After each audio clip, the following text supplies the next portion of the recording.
Welcome to my channel Tech Sunak. So friends, WhatsAppৰ যদি তোমালোকে update কৰিছা তো WhatsAppৰ এটা প্ৰব্লেম আহিছে এতিয়া যিকোনো ভিডিঅ' হওক ফটো হওক বা যিকোনো কিবা শ্বেয়াৰ কৰোঁতে অনলি 5 জনকহে মানে তোমালোকে শ্বেয়াৰ কৰিব পাৰিবা।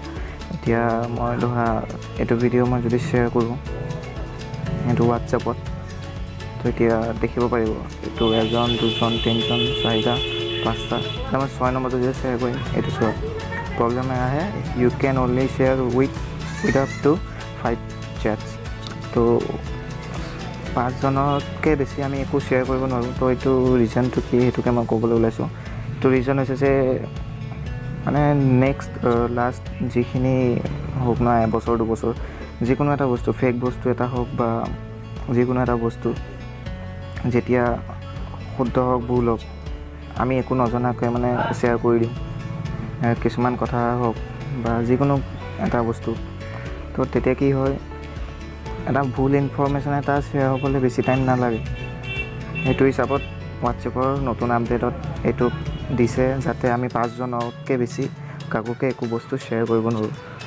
কাৰণ চেম তেনেকৈ কাৰণ এতিয়া যিকোনো বস্তু আমি যদি শ্বেয়াৰ কৰোঁ আমি নজনাকৈ মানে আমাৰ তাত আহিলে আৰু আমি একদম মাৰি পঠিয়াওঁ বেলেগলৈ।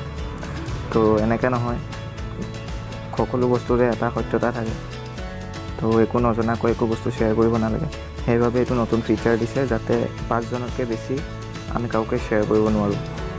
তো যিকোনো ভিডিঅ' হওক ফটো হওক আপোনালোকে 5 জনতকৈ বেছি শ্বেয়াৰ কৰিব নোৱাৰে।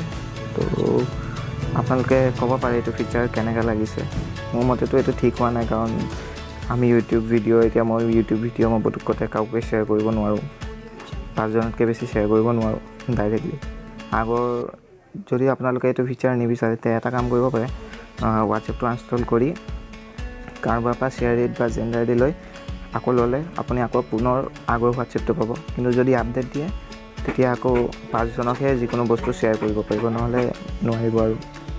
তো কমেণ্টত ক'ব ফিচাৰটো কেনেকৈ লাগিছে।